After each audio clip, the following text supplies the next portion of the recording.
রহিম। বিশ্ব আধ্যাত্মিক জ্ঞান সঞ্চার দরবার শরীফের প্রতিষ্ঠাতা আমার মুর্শিদ কেবলা গাউসুল আজম শামীম আলী চিশতির দরবার হইতে আমি কুলসুম চিশতি আপনাদের সকলকে জানাই আন্তরিক শুভেচ্ছা ও অভিনন্দন। আমার মুর্শিদ কেবলা গাউসুল আজম শামীম আলী চিশতির লেখা গ্রন্থ থেকে কিছু তত্ত্বকথা আলোচনা করিব। আশা করি আপনারা সবাই আমার আলোচনাটি ধৈর্য ও মনোযোগ সহকারে শুরু থেকে শেষ পর্যন্ত সম্পূর্ণ আলোচনাটি শুনিবেন। আজকে আমি আপনাদের সামনে যে আলোচনাটি নিয়ে হাজির হলাম সে আলোচনাটি হলো গোসলের ফরজ 3টি। কুলি করা, নাকে পানি দেওয়া, সমস্ত শরীর ভালো রূপে ধৌত করা। প্রথম, কুলি করা। আমি একজন কামেল পীরের হাতে হাত রাখিয়া বলতেছি আর তওবার সাথে বলি যে আমি আমার এই মুখে হারাম খাদ্য খাইব না, মুখ দ্বারা মিথ্যা কথা বলিব না, আমার মুখের কথায় কাউকে আঘাত করিব না।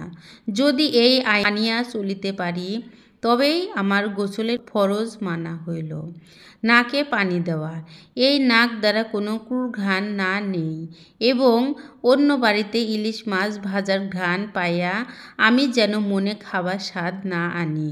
তবে মনে করতে হবে আমার মধ্যে বুধ আত্মা জাগ্রত আছে, খাওয়ার প্রতি লোভও আছে। তাই সেই বুধ আত্মাকে নিয়ন্ত্রণ রাখার জন্য সাধনা করিতে হবে।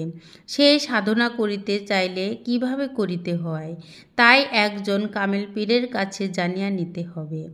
যদি মানি বা সাধন করিতে সক্ষম হই তবেই আমার অজু হইয়া যাইবে। সমস্ত শরীর ভালো রূপে ধুইতে হবে। একজন পীরের কাছে যাইয়া বায়াত গ্রহণ করিলে এবং তাহার সমস্ত কর্ম বা আইনগুলি মানিয়া নিব, তখনই আমার এবং আত্মার গোসল হইয়া যাইবে। তখনই আমার আল্লাহ তাআলার প্রতি প্রেম আসিয়া পড়িবে ইনশাআল্লাহ। এবার আমি বিসমিল্লাহ সম্বন্ধে কিছু কথা বলিব কবিতার ভাষায়। বিসমিল্লাহ আরেক খবর পাইল এক দেহ ঘরে, মান আরাফা মিশে আছে দেখো তালাশ করে। বিসমিল্লাহকে চিনিল যে জন, বিশ্বটারে চিনিল তখন, তার ভিতরে আছে একজন বিশ্বরূপে বসত করে। বিসমিল্লাহ এর ভজন করো, সৃষ্টির শ্রেষ্ঠ ওজন করো, আল্লাহর দেখা পাইতে পারো, দেখবে নিজ স্বরূপ ধরে। এই কথাটি রেখো স্মরণ, বিসমিল্লাহ এর হয় জন্ম মরণ। তার মাঝেই স্রষ্টার করণ, সমস্ত কিছুই যাচ্ছে করে।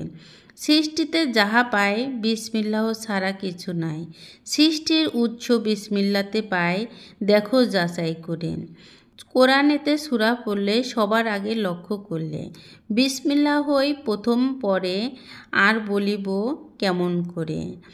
শামীম আলী বলে যায় সকল ধর্মের লোকেরাই বিসমিল্লাহ এর ভজন করে যায়, নিকটে আল্লাহ পারবে। আমি যে কথাগুলো কবিতার ভাষায় বললাম এগুলো জ্ঞানী কামেল ব্যক্তি ছাড়া বুঝবে না। যারা জ্ঞানী কামেল ব্যক্তি সাধনকারী তারাই এগুলা কথার মাহাত্ম্য বুঝিবে।